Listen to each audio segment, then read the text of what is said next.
Good morning friends. In previous two part of HPLC method development, we have seen about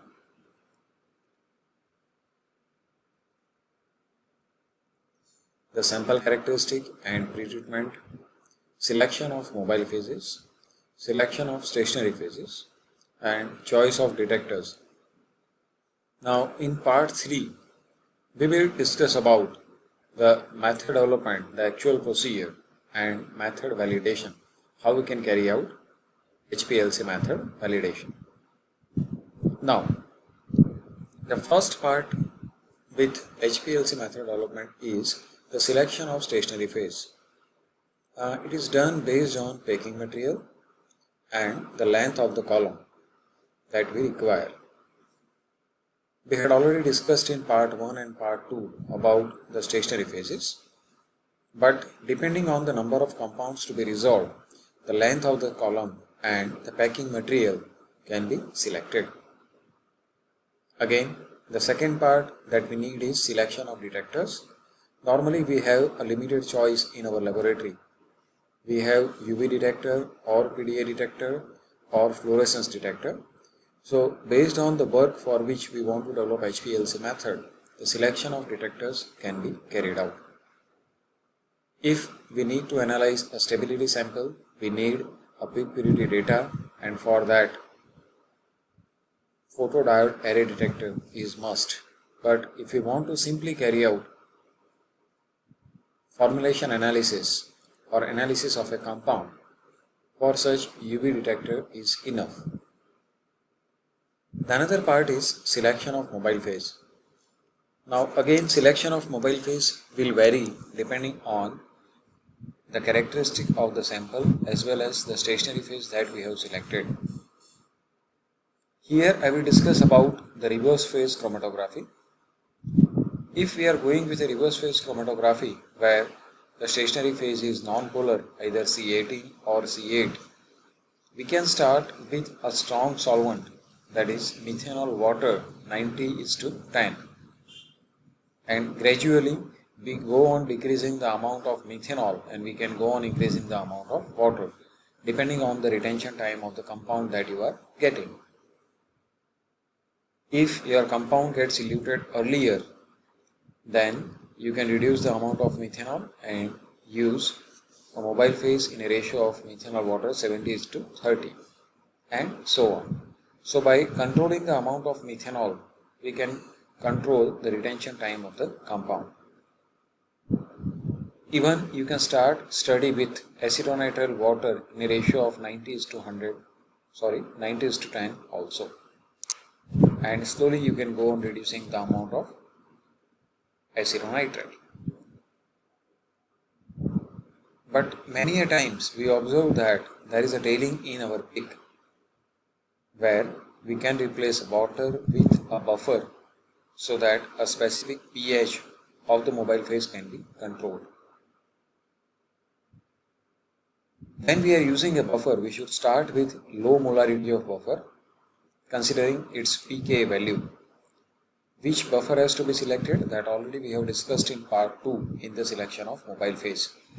But always start with low molarity of buffer, because there are chances of buffer precipitation when it is mixed with organic solvents like methanol or acetonitrile. So compatibility of buffer with such solvent needs to be established. If your compound remains in unionized form, it will get eluted later. And if your compound is in ionized form, it will get eluted along with the mobile phase with less retention time. So that is the basic logic as per Henderson-Hasselbalch equation that already we have seen in part 2. Even after using buffer, if your peak is stayed, then various peak modifiers can also be used, like triethylamine, trifluoroacetic acid, and so on.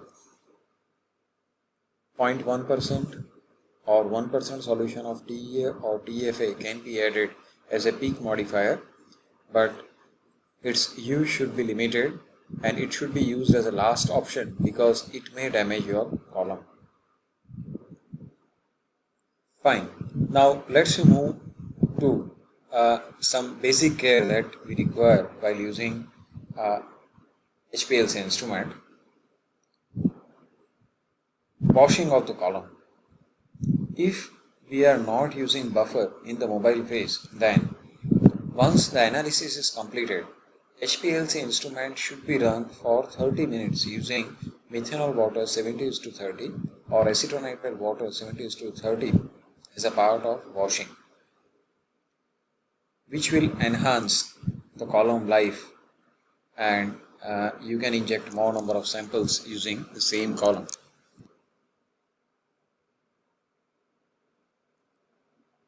Okay, if suppose buffer is used in the mobile phase, then continue the HPLC instrument with warm HPLC water for 30 minutes after completion of the analysis.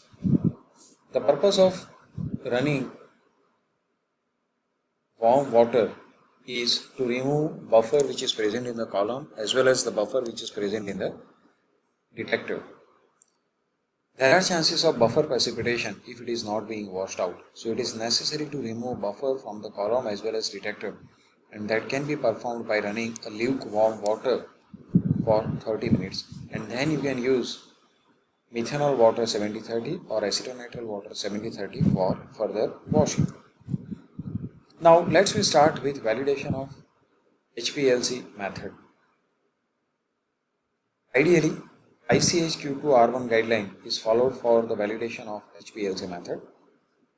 Various validation parameters studied are linearity and range, accuracy, precision, specificity, detection and computation limit, and robustness.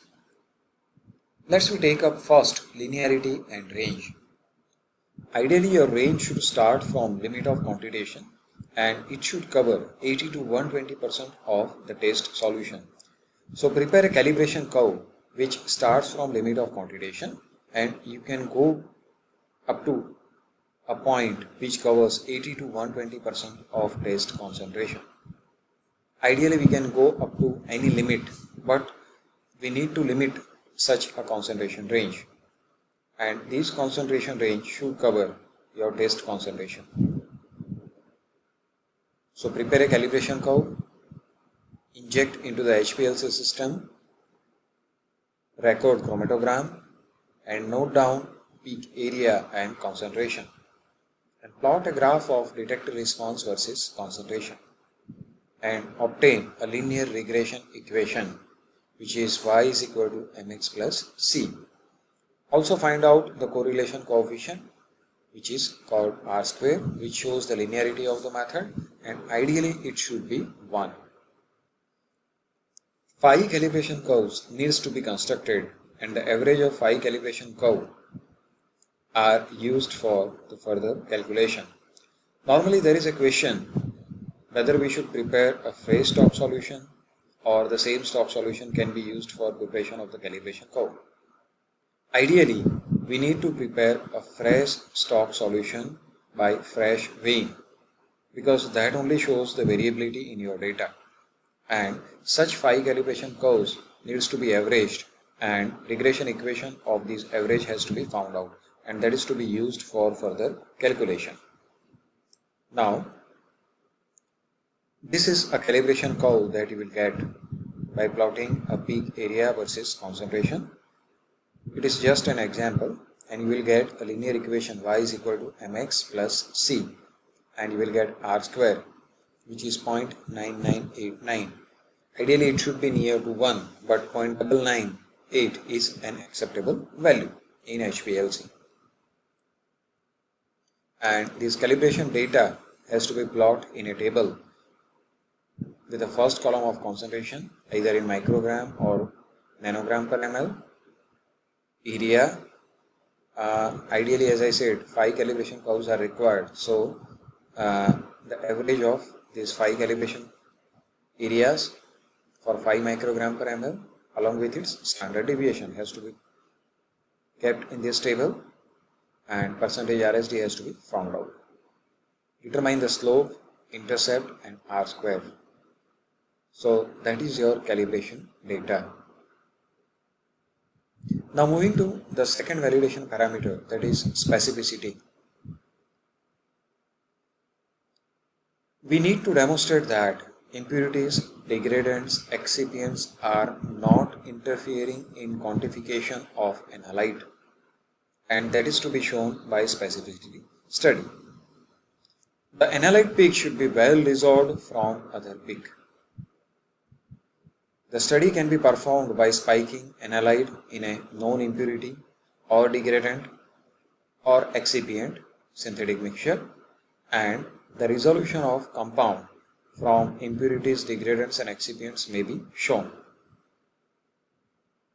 The degradants can also be generated by performing forced degradation study.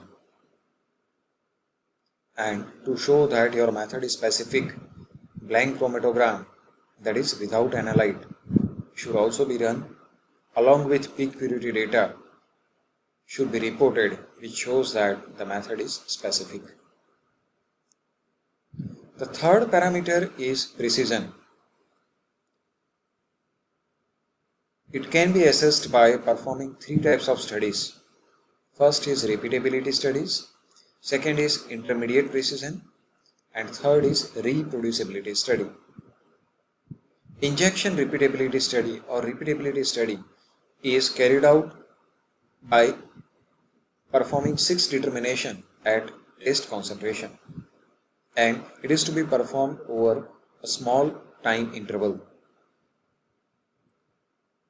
The purpose here is to check whether the detector response is stable or not, whether the injection volume is being injected in a specified quantity or not.